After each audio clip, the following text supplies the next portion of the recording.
Olá, pais! Olá, mães! Este vídeo de hoje foi feito especialmente para vocês. Vocês que são responsáveis por formar pessoas do bem para um mundo melhor. Para transformar esses seres que Deus confiou a vocês. Transformar em seres de luz, de amor e do bem. Então, nosso tema de hoje é a importância da evangelização na infância. Por que que a evangelização é tão importante desde a infância, da tenra infância? E para falar melhor ainda do que eu, porque eu fiz um estudo de pesquisa para poder oferecer a vocês o melhor possível. E dentro dessa pesquisa eu encontrei a fala de um estudioso do assunto, de um psicólogo muito conceituado, que é Rossandro Klinger. Ele nos mostra a importância. Então vocês vão ficar com um pedaço dessa fala, para que depois então a gente possa complementar e discutir sobre o assunto. Nunca eu devo levar o meu filho para a evangelização apenas se ele quiser. Eu tenho que trazer, quer ele queira ou não. Porque eu tenho o dever, como pai, de ser co-criador do meu filho. E eu tenho o dever de apresentar meu filho a Deus. E eu não preciso negociar que depois ele vai tomar um sorvete se ele for para a evangelização. Porque ele tem que vir e ponto. Do jeito que você leva para o colégio. Aí tem pais que dizem, não, mas eu não quero forçar meu filho. Eu digo, então radicaliza, não leva para o colégio, deixa ele quando ele quiser estudar. Deixa ele dormir quando ele quiser dormir. Deixa ele comer quando ele tiver vontade de comer. Você faz isso? Não, porque você tem um mínimo de... Espero que não. Tem um mínimo de responsabilidade. Então você tem que levar seu filho para a sua religião e ponto. Fizeram uma pesquisa que inclui os Estados Unidos e 22 países, que eram com alunos que faziam universidade com 22 anos de idade. E a grande questão dos cientistas incluíam 22 países, e foram alunos com 22 anos, incluiu o Brasil, incluiu Israel, países da Europa, da Ásia. Por que jovens com 22 anos de idade eram suscetíveis a se desenvolver com drogas e transtornos sexuais e outros não? Era uma grande questão. Quando a gente vai fazer uma pesquisa científica, a gente desenvolve uma metodologia. Essa metodologia ela tem o objetivo de que eu desenvolva isso de um modo tal que, se a pessoa reproduzir essa pesquisa no Japão, ela pode ter resultados semelhantes. Porque eu criei uma metodologia que segue um paradigma, um padrão, que pode ser reproduzido em qualquer lugar. Então eles queriam saber qual era a variável, que nada mais é do que aquilo que varia na pesquisa, que explicaria o fato de que alguns jovens se envolviam com drogas e comportamentos sexuais transtornados e outros não. Aí começaram pelas variáveis. Seria cultura? Jovens que têm mais ou menos acesso à cultura? Não era determinante. Seria sexo? Por exemplo, meninas ou meninos homoafetivos ou heterossexuais seriam mais ou menos vulneráveis? Não definia. Seria o fato de serem pessoas de primeiro mundo ou de países em desenvolvimento ou países mais conflagrados em miséria? Essa variável também não determinava. Seria o fato de serem cristãos ou muçulmanos ou hindus ou judeus ou budistas? Também não. E aí eles foram aumentando o corte da pesquisa para chegar à idade mais tenra dessas crianças, e quando chegaram aos 5, 6 anos, descobriram um padrão. O que impressionou esses cientistas, porque vocês sabem que a maior parte dos nossos irmãos do mundo acadêmico tem uma tendência materialista muito forte. Eles descobriram o seguinte, que todos os jovens que não estavam vulneráveis ao desenvolvimento com drogas e sexualidade desviante tinham um comportamento comum, independente de que país, de que cultura, de que religião e de que condição financeira. Eram jovens que, quando eram crianças, frequentavam com seus pais a sua igreja. Bom, então agora que vocês já assistiram à exposição de Rossandro, vamos então pensar a partir dela. Observe que Rossandro, apesar de ser espírita, ele fala da importância da religião na vida da criança, seja ela qual for. Por quê? Porque através da religião, da evangelização, que nós apresentamos Deus a essa criança. E junto com Deus, a sua lei moral, a sua lei divina, que é a lei que nós devemos seguir durante toda a nossa vida para termos comportamentos aceitáveis. Então, ele fala, inclusive, olha que ele é psicólogo, e ele fala, se tiver que obrigar, obrigue. Porque a criança não pode fazer somente o que ela gosta. Se fosse assim, seria muito bom. Nós adultos fazemos apenas aquilo que gostamos. Então, se ela vai ser evangelizada apenas se gostar, então vai dar o direito também a ela, como ele fala, de ir à escola, de frequentar certos lugares, de exercer apenas as atividades que ele gosta.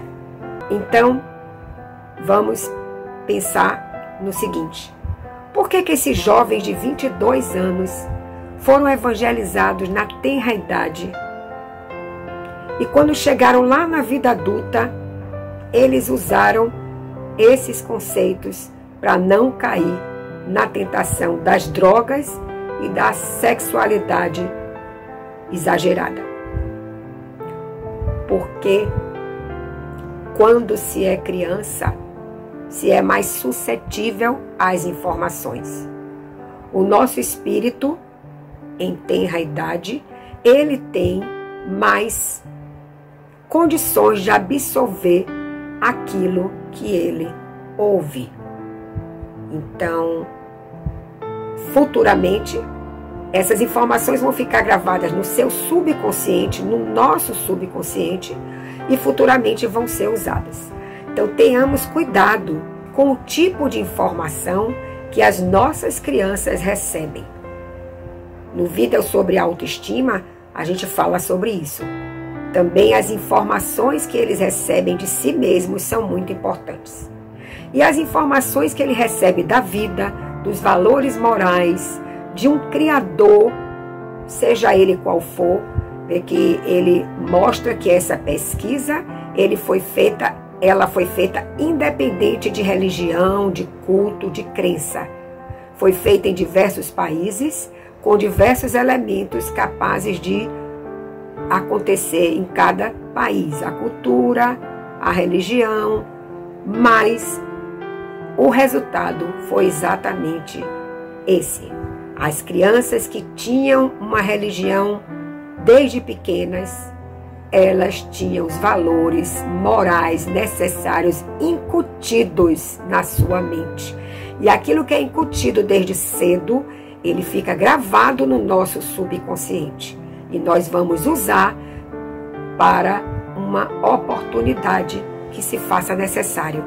Por isso que alguns caíam na tentação e outros não. A gente pode dizer que a evangelização pode servir como uma vacina, que a gente toma pequeno e serve para o resto da vida. Ele conta ainda uma história que eu vou repetir aqui para vocês, de uma mãe que obrigava seu filho a participar da evangelização. E um dia, já adulto, ela pensava sempre nisso, se ela tinha feito a coisa certa. Porque ela desde pequena observou algumas tendências nele que não eram muito boas. Ela observava seu comportamento e notava que ele não tinha uma índole ou uma tendência muito nobre. Então começou a levar, a evangelizá-lo. Mas sempre ficou nela, na sua consciência, aquela pergunta: será que ela fez certo?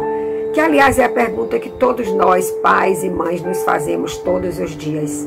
Será que estamos fazendo a coisa certa? E depois que os filhos crescem, será que fizemos certo?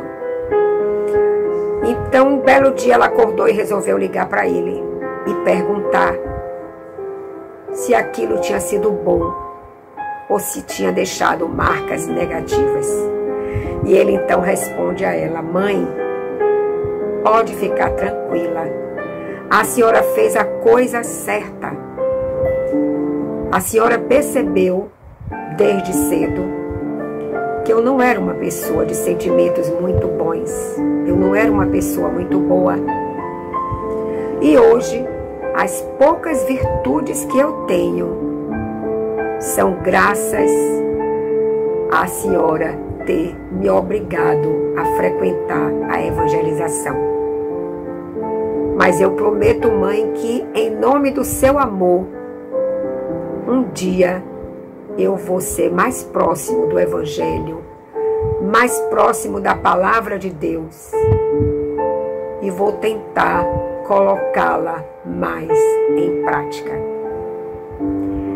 Então,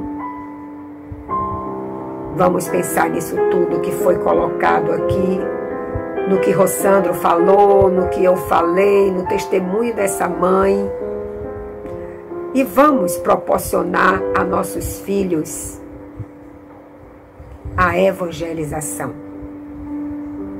Os meus já estão adultos, mas existem aqueles que têm filhos ainda pequenos. Incentivem também seus netos. Eu tenho o prazer e a bênção de evangelizar um dos meus netos. Incentivem seus netos, os pais dos seus netos, e ofereço essa oportunidade a eles, que nada mais é do que um dever que os pais têm. Os pais têm o dever de apresentar Deus para seus filhos. Então fiquem em paz, reflitam, passem esse vídeo para o maior número de pessoas possível, porque nós precisamos evangelizar nossas crianças. Os pais têm que ter esse compromisso. Eu tenho uma turma de evangelização e nesse período estou evangelizando online. Essa turma não tem muita frequência, nem quando é presencial e nem quando é virtual.